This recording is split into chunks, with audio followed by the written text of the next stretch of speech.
I welcome the opportunity to contribute to this debate this evening in support of people with disabilities, and I would like to commend Deputy McGrath for bringing forward this motion here tonight. I think it is very important and timely as well, in light of the recent cuts that have taken place, that we should be debating this issue here tonight and tomorrow night. The Statement of Government Priorities 2014-2016, just published last Friday, stated that the Government will implement the report of the Value for Money and Policy Review of the Disability Services Programme, which recommends a significant restructuring of the disability services by linking budgets to activity, outputs, quality and outcomes for service users. And the new model of personalised community-based service must provide greater choice for people with disabilities. And that's all fine words, and you see then that in one of the recommendations, recommendation 3.8 of the Value for Money review, says that the role and funding of agencies that are wholly or substantially engaged in representation rather than direct service provision should be reappraised, having regard to the recommendations in this review.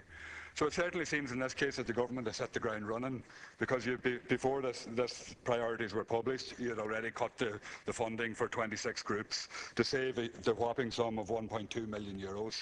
And groups that play a vital advocacy role on behalf of people with disabilities to ensure and try and push for and make sure that the services are retained for them and the services are developed for those people with disabilities. Groups like the Irish Deaf Society, who had their funding cut and have had to close completely their advocacy service, which was used by over 5,000 people every year.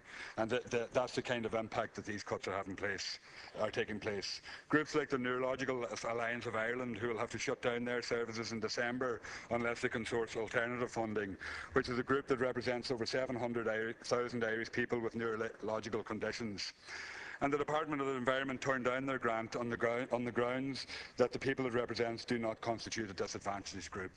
How could people who are suffering from a wide range of neurological conditions such as Alzheimer's, multiple sclerosis, Huntington's disease, epilepsy not represent a disadvantaged group? And while the review and the change in the Government's priorities and implementing the change in disability services may be the right way to go, but surely the way to do it would have been to maintain the groups that work on behalf of people with disabilities while you're rolling out the service. Because it certainly seems to me that what you've done is you're taking away their voice before these new services have started to be implemented. So where's the evaluation of the service by service users going to take place?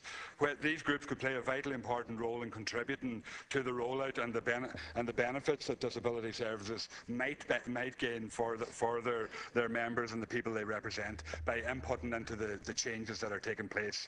But their voices have been taken away, and their voices are gone now, all to save €1.2 million.